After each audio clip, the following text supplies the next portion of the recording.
नमस्कार मित्रों, अपने चैनल में और आज की प्रस्तुति में आप सभी का स्वागत करता हूं। मित्रों, सदैव की भांति आज पुनः लेकर उपस्थित हूं एक ऐसा विषय, एक ऐसा लेख और संवाद जो आपके जीवन में अनेक मोड़ों पर, अनेक बिंदुओं पर उपयोगी होगा। हम ऐसे ही लेख, संवाद और छोटी कहानियाँ लेके आप लोगों को आनंदित भी करते हैं और आपको लाभान्वित भी होते हैं, ऐसा हमें मित्र कहते हैं और यही हमारी चेष्टा है। आज की लेख के संवाद को सुनने के बाद आप पाएंगे कि किस तरह से हम भरसक प्रयास करने के बावजूद सिर्फ कुछ नासमझी की वजह से अपनी ऊर्जा अन्यत्र स्थानों पर नष्ट कर देते हैं। यदि वही ऊर्जा सही दिशा में और सही समय पर और सही सलीके से प्रयोग की जाए तो जीवन में आमूलचूल परिवर्तन आ सकता है और लोगों के जीवन में ऐसे परिवर्तन आए हैं। विषय है कि अपने मन को शांत कैसे करें। दोस्तों, एक बार एक लड़का एक महात्मा के पास जाता है और उनसे कहता है कि महात्मा जी, मेरे जीवन में बहुत अशांति है, कृपा कर मेरा मार्गदर्शन करें जिससे कि मैं इस अशांति से छुटकारा पा सकूं। वे महात्मा उस लड़के से पूछते हैं, तुम्हारे जीवन में अशांति क्यों है? तुमने कभी यह जानने की कोशिश की? लड़का उत्तर देता है, अत्यधिक विचारों के कारण मेरे भीतर बहुत सारे विचार चलते रहते हैं। अत्यधिक विचारों के कारण मेरे भीतर बहुत सारे विचार चलते रहते हैं जिसके कारण मेरा मन अशांत रहता है। मैं थोड़ी देर तक भी एक बिंदु पर या एक विषय पर नहीं रह पाता। फिर वह महात्मा जी मुस्कुराते हैं और उस लड़के से कहते हैं कि ऊपर उस आकाश में देखो कि क्या तुम्हें सूर्य दिख रहा है? वह लड़का ऊपर आकाश की तरफ देखता है और कहता है कि जी हाँ, सूर्य दिख रहा है। महात्मा आगे पूछते हैं कि अगर तुम लगातार धूप में खड़े रहो तो क्या होगा? वो लड़का कहता है कि गर्मी लगेगी गुरुदेव, और शरीर में थोड़ी देर बाद बेचैनी पैदा हो जाएगी।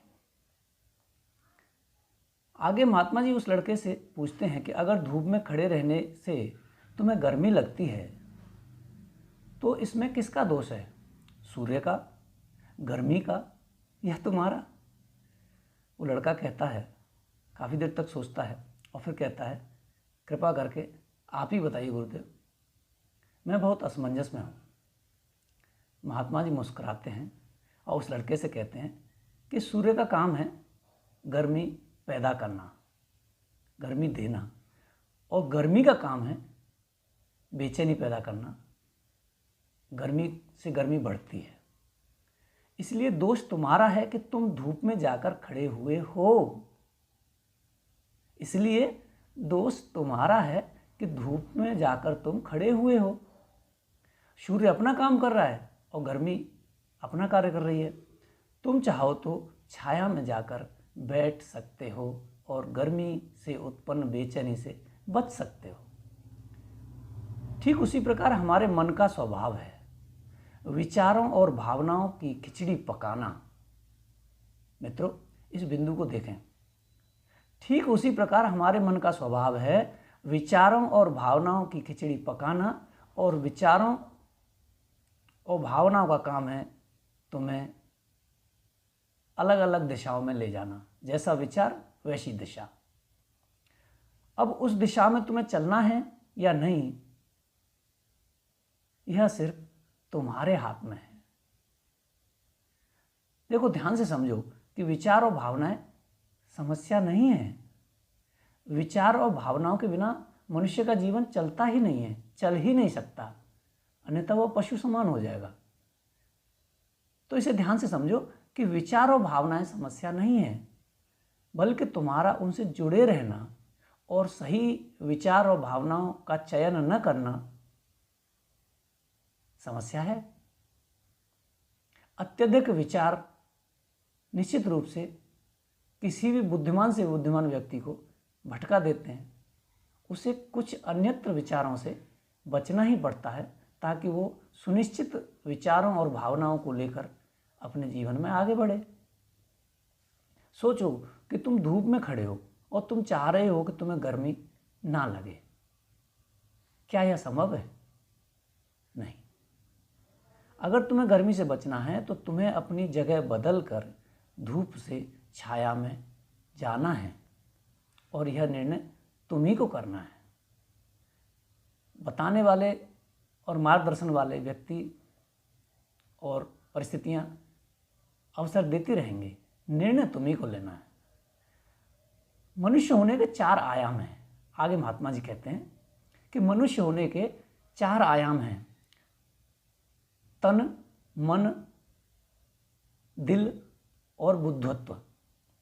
दोस्तों, बुद्धत्व यानी कि बुद्धि के परे की स्थिति है। बुद्धत्व बुद्धि के परे की स्थिति है, उसे बुद्धत्व कहा जाता है। दूसरे और तीसरे आयामों में यानी मन और दिल में हमेशा उथल पुथल रहती है। यह मनुष्य का अंतर्निहित स्वभाव है, यानी मन में विचार चलते हैं और दिल में भावनाएं पलती हैं। और ये दोनों ही आयाम बहुत ही शक्तिशाली प्रभाव डालते हैं। विचार क्षणिक होते हैं किंतु भावनाएं देर तक टिकती हैं।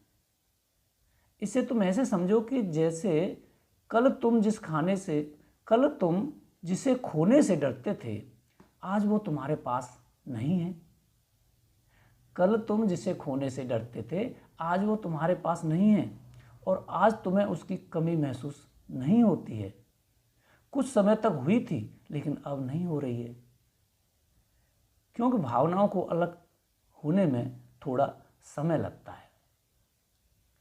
विचार तुरंत बदल जाते हैं, जैसे अभी तुम कुछ और सोच रहे थे और थोड़ी देर बाद परिस्थिति बदलने पर, आवश्यकता बदलने पर तुम्हारे विचार बदल जाएंगे और तुम कुछ और सोचने लगोगे। इन भावनाओं के कारण ही तुम्हें किसी से प्रेम हो जाता है और फिर वही प्रेम नफरत में भी बदल सकता है। मित्र ही शत्रु बन जाता है। उसके बाद वह लड़का उस महात्मा जी से कहता है कि फिर उपाय क्या है, मेरा मार्गदर्शन करें।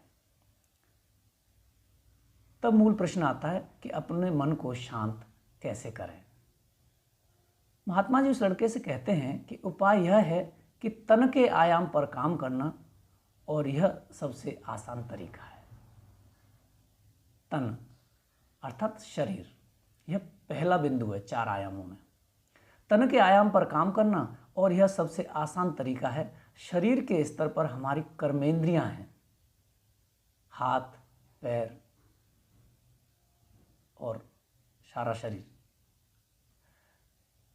शरीर के स्तर पर हमारी कर्मेंद्रियां हैं और ज्ञानेंद्रियां हैं। हमारी कर्मेंद्रियां कर्म से जुड़ी हुई हैं और हमारी ज्ञानेंद्रियां ज्ञान से जुड़ी हुई हैं।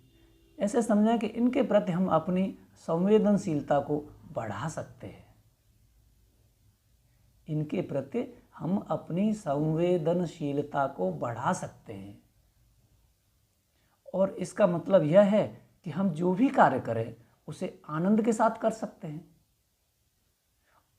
जैसे अगर ऐसा करने से स्थिति बदल जाती है।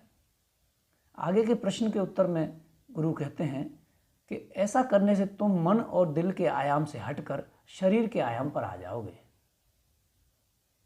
ध्यान दें कि मन और दिल, मन विचार के लिए होता है और दिल भावनाओं के लिए। तो ऐसा करने से, यानी शरीर पर फोकस करने से, तुम मन और दिल के आयाम से हटकर शरीर के आयाम पर आ जाओगे, और यह बिल्कुल ऐसा है कि तुम धूप से हटकर छांव में आ गए। मन और हृदय के आयाम पर अपना काम चल रहा है और तुम्हारी जागरूकता तन पर आ गई है, इसलिए तुम मन और हृदय से प्रतिपल प्रतिक्षण प्रभावित नहीं हो रहे हो। जैसे कि सुबह उठो तो सूरज की किरणों को महसूस करो और हवा को महसूस करो। ये बहुत छोटी बात है मित्रों, लेकिन बात यहीं से शुरू होती है। जीवन को समझें, तन, मन, दिल अर्थात हृदय और बुद्धत्व। जैसे ही सुबह उठो तो सूरज की किरणों को महसूस करो और हवा को महसूस करो। आंखें बंद करके पक्षियों की आवाज़ सुनो। लगातार तन के आयाम पर काम करने से तुम एक दिन हैरान हो जाओगे कि तुम पक्षियों की आवाज़ें तो कानों से सुन रहे हो, लेकिन तुम्हारा चित्त शांत हो रहा है। तुमने अपने चित्त पर कोई कार्य नहीं किया, लेकिन फिर भी वह शांत हो रहा है। इसलिए पहला उपाय यह है कि हर कार्य को तन के आयाम पर जागरूकता के साथ करना। और दूसरा उपाय है अपने भीतर के नाद अर्थात सुर, अंतर्नाद। अपने भीतर के नाद यानी सुर को सुनो। मित्रों, यह बहुत ही महत्वपूर्ण है। अपने भीतर के नाद यानी सुर को सुनो। फिर वह लड़का महात्मा जी से पूछता है कि गुरुदेव अपने भीतर के सुर को कैसे सुने। फिर वह महात्मा जी उससे कहते हैं किसी शांत जगह पर जाओ। वह जगह तुम्हारे अपने घर में भी हो सकती है, बशर्ते कि तुम्हें अन्य वस्तुओं से थोड़ी देर के लिए अपने को ओझल होना पड़ेगा, अलूफ होना पड़ेगा। किसी शांत जगह पर जाओ जहाँ पर कोई शोर न हो और अपनी आंखें बंद करो और अपने भीतर के सुर को सुनने का प्रयास करो। हैरान की बात यह है कि वह सुर कभी भी बंद नहीं होता। अंतर्नाद जो आपके नाभि से लेके पूरे श्वसन तंत्र रेस्पिरेटरी सिस्टम से लेकर नाभि से लेकर रेस्पिरेटरी सिस्टम से होता हुआ कुंडलिनी तक आपको जागृत रखता है, वह स्वर कभी भी बंद नहीं होता और वह हमेशा बजता ही रहता है। अनेक ध्वनियों, प्रलापों, शोरगुल और तुम्हारे विचारों और भावनाओं से आहत होते होते बजता रहता है, लेकिन कभी बंद नहीं होता। लड़का आगे पूछता है कि तो फिर उस सुर को मैं अभी और इसी वक्त क्यों नहीं सुन रहा। महात्मा जी फिर मुस्कुराते हैं कि बाहर के शोर के कारण तुम उसे नहीं सुन पा रहे हो, लेकिन सुर व्याप्त है। अगर तुम अपने भीतर के सुर को अभी सुनना चाहते हो तो तुम्हें अपने दोनों हाथों से अपने कानों को बंद कर सुन सकते हो। तुम देखोगे कि यह सुर बिना किसी यंत्र के बज रहा है और जब तुम इसे सुनोगे तो तुम अपने हृदय और मन से दूर हो जाओगे और अपना चित्त, तुम्हारा चित्त शांत होने लगेगा। एक बात हमेशा याद रखना कि मन सबसे ज़्यादा सक्रिय तभी होता है जब इसे तुम्हारे द्वारा ऊर्जा मिलती है। मित्रों, यह बिंदु भी नोट करने लायक है कि मन सबसे ज़्यादा सक्रिय तभी होता है जब इसे तुम्हारे द्वारा ऊर्जा मिलती है। अगर तुम अपनी ऊर्जा को, अपने तन को और अपने भीतर के सुर को सुनने पर लगाओगे तो तुम्हारा मन कैसे सक्रिय होगा। अर्थात जब तुम सुर को सुनने का प्रयास करोगे तो मन और हृदय दोनों ही असक्रिय यानी निष्क्रिय हो जाएंगे और तुम अपने सुर पर ध्यान दे पाओगे। पर समस्या क्या है पता है तुम्हें? हम अपने विचारों से और अपनी भावनाओं से लड़ते रहते हैं। स्वयं चुनते हैं उनसे लड़ना, उनसे बच सकते हैं और इसी में ही हमारी अपनी ऊर्जा को खत्म कर देते हैं। फिर हमें हर बार की तरह अशांति घेर लेती है। अर्थात हम वहाँ जाते हैं, जैसे उदाहरण के लिए आपके घर या आप जहाँ हैं वहाँ से कुछ फर्लांग दूर कोई डीजे बज रहा है या किसी प्रकार का अन्य शोर हो रहा है, यदि आप उसके निकट नहीं जाएंगे तो वह स्वर, वह ध्वनि और वह शोर वह तुमको उतना डिस्टर्ब नहीं करेगा, इतना नुकसान नहीं पहुंचाएगा जितना तुम उसके नज़दीक हो या जानबूझ के जा रहे हो। इसलिए हम अपने विचारों और भावनाओं से स्वयं उलझते हैं, लड़ते रहते हैं और इसी में ही अपनी ऊर्जा को खत्म कर देते हैं। फिर हमें हर बार की तरह अशांति घेर लेती है। महात्मा जी इस बात को पुनः पुनः उसको समझाने का प्रयास करते हैं। इसके लिए मन को शांत करने के लिए आगे 2 काम करने पर अमल करें।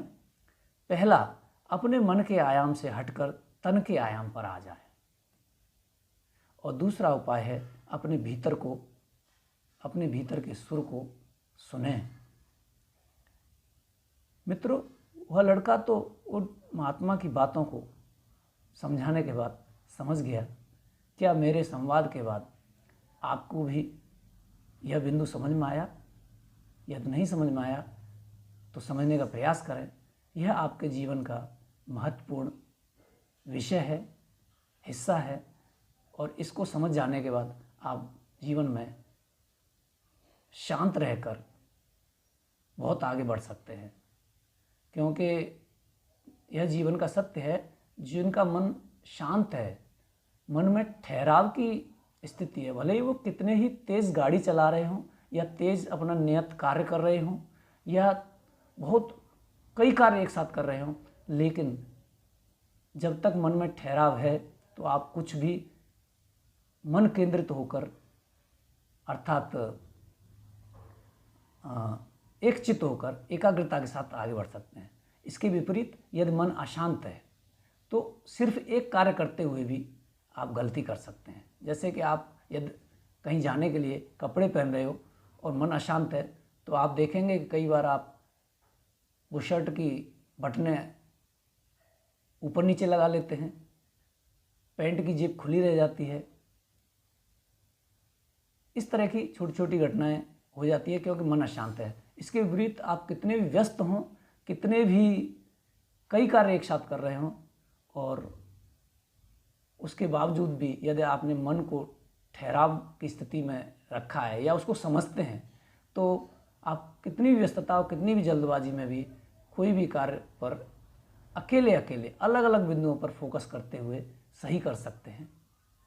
आपके जीवन में ठहराव आए, जीवन में ठहराव नहीं, मन में ठहराव, जीवन में आगे बढ़ें। मन का ठहराव ही जीवन में आगे बढ़ने का सबसे महत्वपूर्ण बिंदु है। शुभकामनाओं सहित धन्यवाद। हमसे जुड़े रहने के लिए हमसे जुड़े रहिए। नमस्कार।